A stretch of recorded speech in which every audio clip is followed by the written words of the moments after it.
Мен өмірімде 3 рет қала ауыстырдым.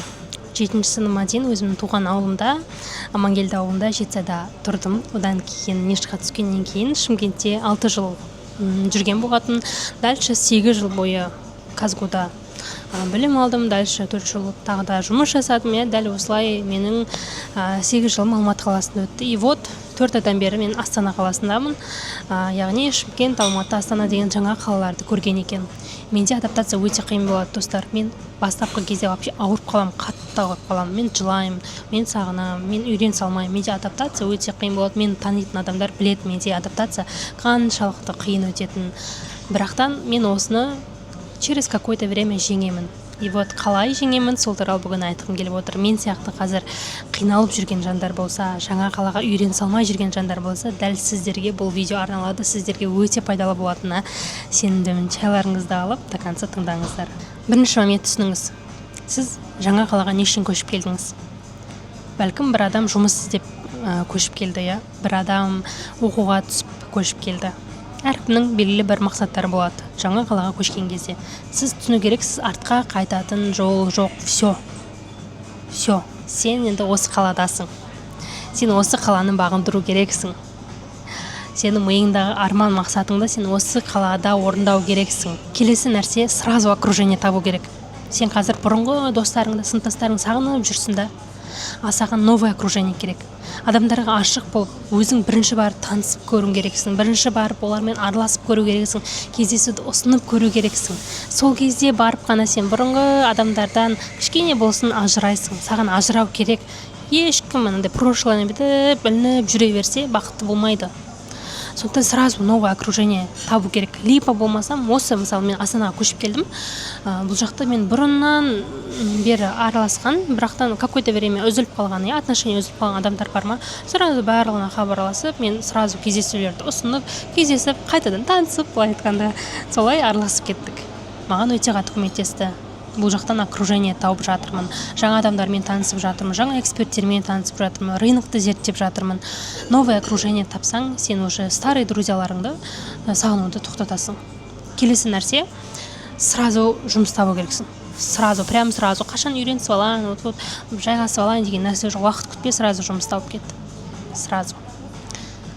Дәл осылай менде сразу новый проекттер тауып кеттім. Өйткені жұмыссыз бос уақытың бола ма, сенің көп уақытың бос өте ма, все, сен уже ілік іздеп бастайсың. Мына жақтан не ұнамайды маған, мына жер не то, бәрін қарастырып бастайсың. Сондықтан сразу сіздерге айтайын, жұмыс тауып кетіңіздер. Келесі нәрсе, хоббиларыңызды табыңыздар. Новый істермен айналысу керек. Мысалы, мен до этого вообще машина айдап білмейтін, автошколаға жазылып, машина айдап үйрендім. До этого ешқандай спорт түрлерімен онша айналыспайтынмын. OneFitқа жазылып, спортқа барып жүрмін. Дәл осы сияқты, қандай сен бұрыннан айналысқың келген, бірақ айналысуға қорқып жүрген заттар бар, жасап көр. Новый бір хоббилар тап. Библиотекаға барып кітап оқып көр, боулингке барып көр, тауларға шығып көр деген сияқты. Неше түрлі хобби түрлері бар ғой, айналысып көр. Одан кейін өзің үшін комфорт месталар тауып ал. Мысалы, мен қазір өте көп кофейняларға барам, көремін, зерттеймін, қандай тамақтар бар деген сияқты.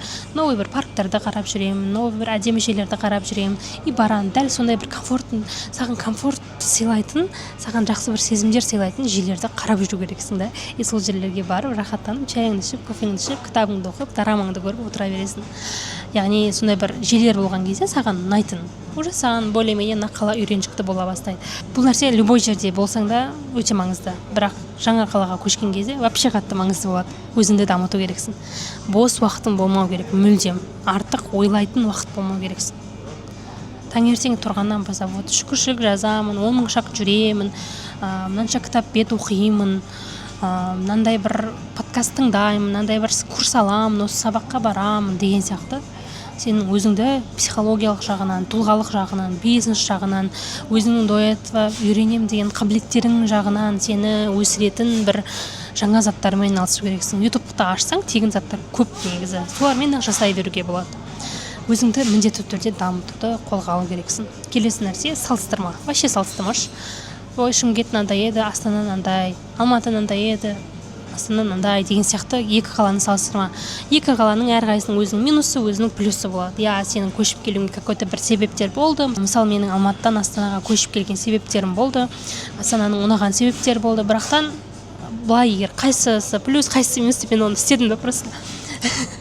Вообще айтайын сіздерге, не надо. Сразу айтайын, салыстырмай қойыңыздар.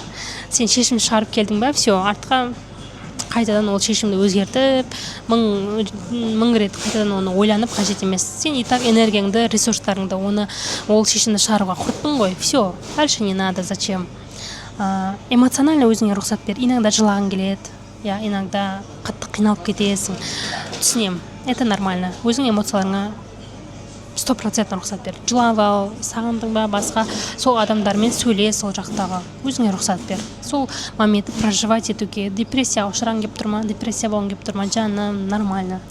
Бола берші, кішкене болсын. Нормально. Өзіңе уақыт бер, өзіңе мүмкіндік бер. Келесі нәрсе, ең басты нәрсе, мына қаладан шанс көрші. Мына жаңа көшіп келген қала сен үшін какой-то бір сабақ береді, саған бір жаңа бір мүмкіндіктер беруі мүмкін. Саған какой-то бір өзгерістер алып келуі мүмкін. Соларды көріп, сол нәрселерге ашық болу керексің. Менде бір қағида бар да, өмірлік: жасамай өкінгенше жасап өкін деген. Жасамай өкінгенше жасап өкін. Көшіп көрдің ғой, тұрып көр. Бұл жерде бір какой-то заттарды жасап көр. Болмай ма, все, прям до конца тестировать етті. Болмай ма, нормально. Главное, сен барлығын жасадың. Любой істеші, бірден сынып, құлап, артқа шегініп кеткенше, любой бір істе көмектеседі. Лучше жасап көр.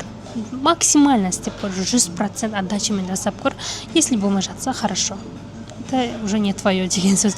Но если сен жасамай жатып кері қайтатын болсаң, уже ол бөлек әңгіме. Так что осы бір жаңа қаладан шанс көріп, осы бір заттарды жасайтын болсаң, жаңа окружение тауып, жаңа бір өзіңе ұнайтын жерлерді тауып, жаңа хоббилармен айналысып, өзіңді тұлғалық дамытып, жұмыс тауып, жаңа проекттермен, жаңа адамдармен жұмыс жасап, әртүрлі бір жаңа мүмкіндіктерді көретін болсаң, бұл қалаға сен тез үйреніп кетесің.